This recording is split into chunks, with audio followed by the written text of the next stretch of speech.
चर्चा करून उत्तरे लिहा. बंडूची इजार लांब झाली म्हणून कापून कमी केली. जर ती आखूड झाली असती तर ती लांब करण्यासाठी काय करावे लागले असते? शक्य तेवढे सगळे मार्ग सुचवा. उत्तर ईशोर आय. तसाच कपडा इजारीच्या पायाला जोडावा लागला असता. किंवा आय इजार कमरेत उसवून काही इंच लांब करता आली असती. किंवा आया पायाकडील शिवण उसवून बारीक शिवण घालता आली असती. इजारीची चड्डी झाली यात चूक कोणाची? उत्तर इजारीची चड्डी झाली यात चूक सगळ्यांचीच झाली, परंतु खरी चूक बंडूच्या बायकोची झाली.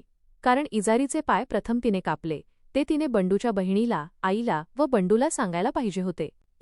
बंडूच्या इजारीचे पाय 4 बोटे कापले म्हणजे पाय असणारी इजार सजीव आहे असे आपण म्हणत नाही, पण बोलताना आपण असेच बोलतो. इजारीसारख्या कितीतरी वस्तूंना वेगवेगळ्या अवयवांची नावे वापरतात. त्यांची नावे लिहा. उत्तर आय.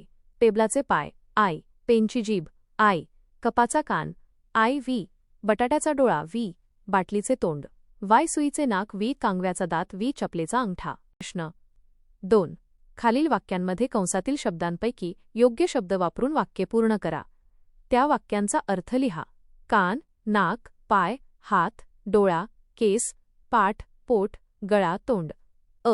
चुलीवरच्या तव्याची ॲथस्पॅथफॉक्स काळीभोर झाली होती.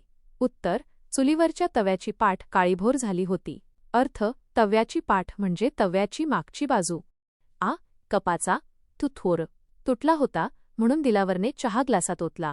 उत्तर कपाचा कान तुटला होता म्हणून दिलावरने चहा ग्लासात ओतला. अर्थ कपाचा कान म्हणजे कप हातात धरण्याची कडी. हा नारळ नासका निघणार. नारळाचा नाफै बघून धनव्वा म्हणाली. उत्तर हा नारळ नासका निघणार. नारळाचा डोळा बघून धनव्वा म्हणाली. अर्थ नारळाचा डोळा म्हणजे वरच्या बाजूची खोबण. मुसळधार पाऊस पडल्यामुळे नदीचे फुगले होते.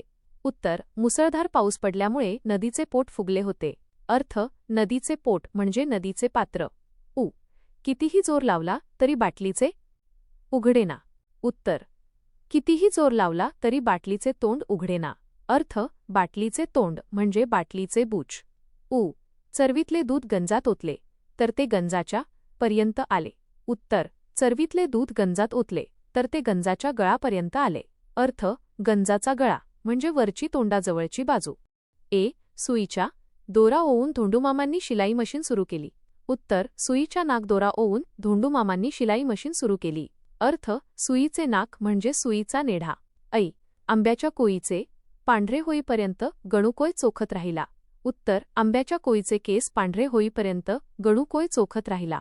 अर्थ आंब्याच्या कोईचे केस म्हणजे कोईवरचे तंतू.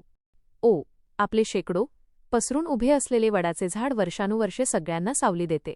उत्तर आपले शेकडो हात पसरून उभे असलेले वडाचे झाड वर्षानुवर्षे सगळ्यांना सावली देते. अर्थ वडाचे शेकडो हात म्हणजे वडाच्या फांद्या.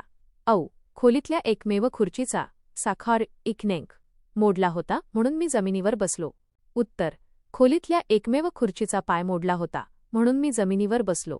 अर्थ खुर्चीचा पाय म्हणजे ज्यावर खुर्ची उभी असते तिलाही कान असतात. ही म्हण आपण वापरतो. भिंतीला कपांप्रमाणे कान नसतात. भिंतीला कान असतात हे कोणत्या अर्थाने वापरले आहे ते शिक्षक पालक यांच्याशी चर्चा करून सांगा. वरीलप्रमाणे त्याच्या पैशाला पाय फुटले असेही बोलताना आपण म्हणतो. यासारखी उदाहरणे शोधा. त्यांचा अर्थ माहीत करून घ्या. बोलण्यात त्यांचा वापर करा. उत्तर इन्सिस टू आय. भिंतीलाही कान असतात. आपले बोलणे कोणी ऐकू नये म्हणून आपण खोलीत जाऊन चर्चा करतो. आपल्याला वाटते की खोलीतल्या माणसांशिवाय दुसरे कोणीही ऐकणार नाही, पण तसे नसते. कोणीतरी भिंतीच्या बाहेर लपून आपल्या गोष्टी ऐकत असतो. असा भिंतीलाही कान असतात यांचा अर्थ. आई पैशाला पाय फुटले. पायाने जसे आपण वाटेल तिथे धावत जाऊ शकतो त्याचप्रमाणे पैसा वाटेल त्या कारणासाठी कुठेही खर्च झाला तर पैशाला पाय फुटले असे म्हणतात.